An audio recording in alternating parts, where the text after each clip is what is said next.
Tonight, a One News celebration as the government cuts our methane targets.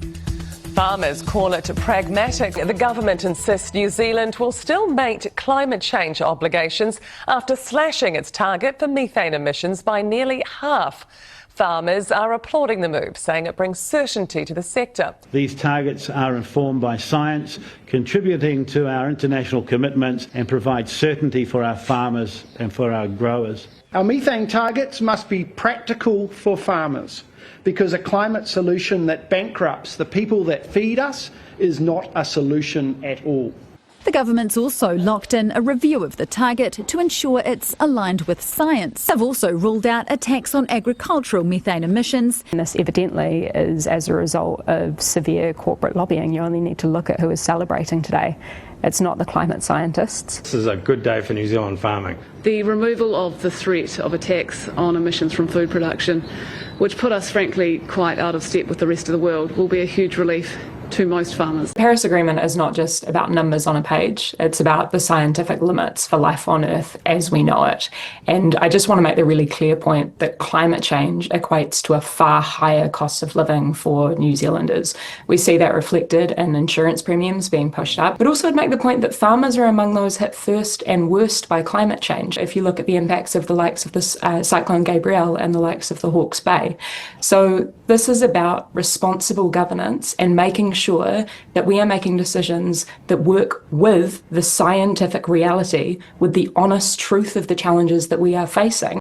Regarding climate change, Chlöe, the honest truth of the reality that we are facing is that New Zealand's climate change impact is insignificant. New Zealand produces only 0.17% reducing of global climate change emissions.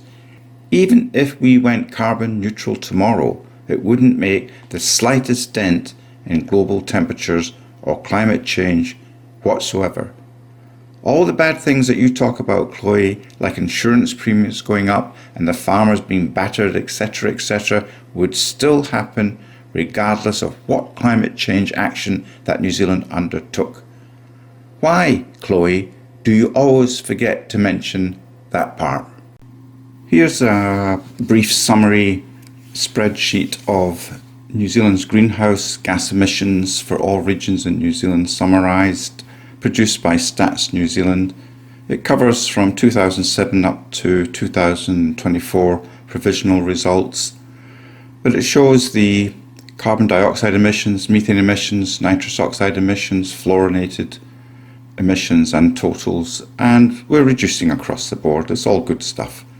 These are things that the Green Party forget to mention, but you'll probably hear more about the disasters of climate change and start more attacks against farmers, New Zealand farmers, because it looks like there might be some peace in Palestine coming up, or peace in Gaza coming up, and that leaves the Greens. They've got to find someone else to attack.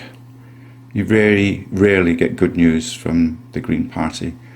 You very rarely told the truth from the Green Party that New Zealand emissions, in fact, will have no impact whatsoever on global climate or global weather, none whatsoever. They pretend that if you drive electric cars and you stop the cows farting and you do all this, the weather will change. It won't make any difference. You could sink New Zealand under the sea and the weather will be just the same tomorrow, except there won't be any people around in New Zealand to enjoy it or put the umbrella up. The Prime Minister is talking a heck of a lot about growth, and I got to say he knows a little bit about it, because his government is knowingly making decisions to grow climate changing emissions. With over 90% of greenhouse gas pollution created by other countries and over 50% by the top 5 countries, there is absolutely nothing New Zealand can do that will have any effect on the weather or climate change. Nothing, nada, zilch. And that's a data, evidence, fact. What's the point of government? I mean it. What's the point of government? It is supposed to be about protecting the vital, fragile ecosystem necessary for life as we know it. And it is the job of government to ensure that everybody gets those things. Mr. Speaker, that politics belongs to those who turn up. Well, obviously, politics doesn't belong to the Te Pāti Māori party then.